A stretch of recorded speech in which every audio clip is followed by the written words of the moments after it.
Hello दोस्तों, आज हम पढ़ेंगे पॉलिनोमियल्स। पॉलिनोमियल्स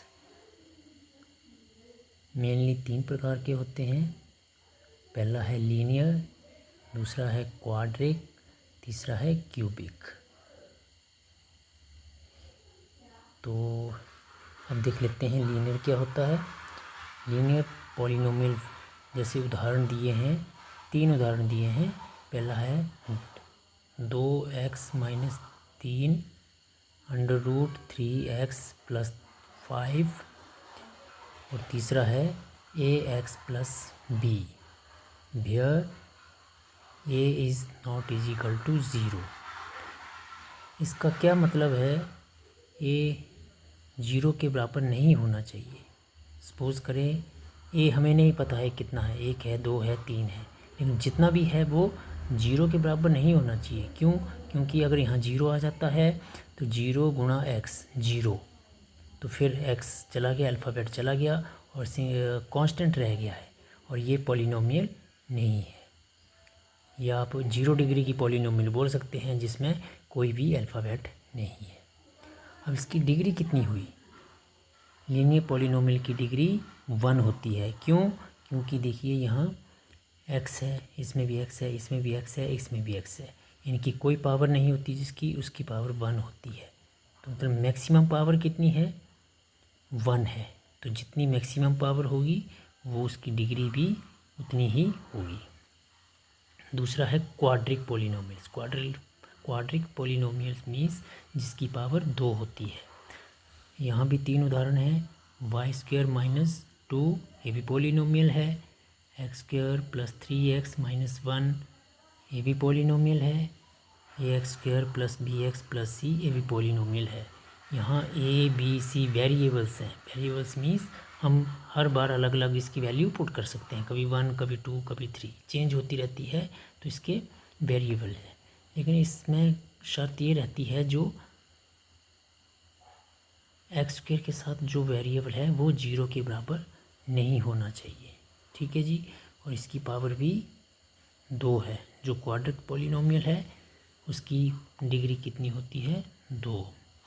अब देखिए इसका क्या मतलब है। a not equal to 0। इसका मतलब है कि यदि यहाँ 0 हो जाता है तो 0 गुणा 2 0 गुणा x² 0 हो जाता है। फिर हमारे पास पॉलिनोमियल रह जाता है bx + c। क्यों? क्योंकि ये तो 0 हो गया, इसकी कोई वैल्यू नहीं है। तो bx + c अब ये क्वाड्रिक पॉलिनोमियल नहीं है, क्योंकि अब इसकी पावर 1 हो जाती है, तो ये लीनियर पॉलिनोमियल बन जाता है। इसलिए यहाँ शर्त रखी जाती है, जो भी मैक्सिमम पावर है, जैसे इसकी मैक्सिमम पावर है, उसका वेरिएबल 0 नहीं होना चाहिए। कांस्टेंट है तब तो लिखने की जरूरत नहीं है। यहाँ 1 है, यहाँ 1 है, अंडरस्टूड है। कुछ नहीं होता तो 1 होता है, तब तो ये 1 है, लिखने की जरूरत नहीं 1।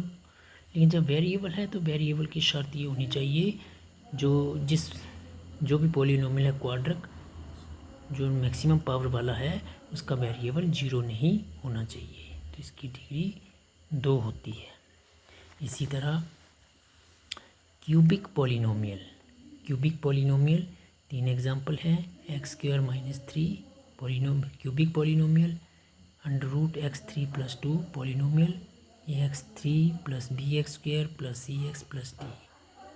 वेयर शर्त वही है, जो मैक्सिमम पावर वाला है उसका वेरिएबल 0 नहीं होना चाहिए, और इसकी डिग्री 3 होती है। एक हमने यहाँ देखना है, जैसे कि कई बच्चों को कन्फ्यूजन हो जाती है कि यहाँ x भी है, x² भी है, x3 भी है, तो इसको लीनियर भी, वो कई बच्चे कन्फ्यूज है, तो लीनियर है, ये क्वाड्रिक है, ये क्यूबिक है, तो इसको कौन सा बोलेंगे? जो मैक्सिमम पावर वाला लेना है, बाकी को नहीं देखना है नहीं है, उससे हमें कोई फ़र्क नहीं पड़ता। जैसे यहाँ x³ है, बाकी x² भी नहीं है, x भी नहीं है, हमें कोई मतलब नहीं है। यहाँ भी x² भी नहीं है, x भी नहीं है, हमें लेना है मैक्सिमम, बस वो होना चाहिए, बाकी कोई हो ना हो हमें कोई मतलब नहीं है। तो यहाँ है मैक्सिमम पावर x3 x³, तो जो मैक्सिमम पावर वाला होगा वही पॉलिनोमियल बन जाती है। तो यहाँ हम इसको मैक्सिमम पावर 3 है तो इसको क्यूबिक बोलेंगे, ना कि क्वाड्रिक या लीनियर। ठीक है, आई होप आप सबको समझ आ गया होगा। इसी के साथ देखने के लिए धन्यवाद।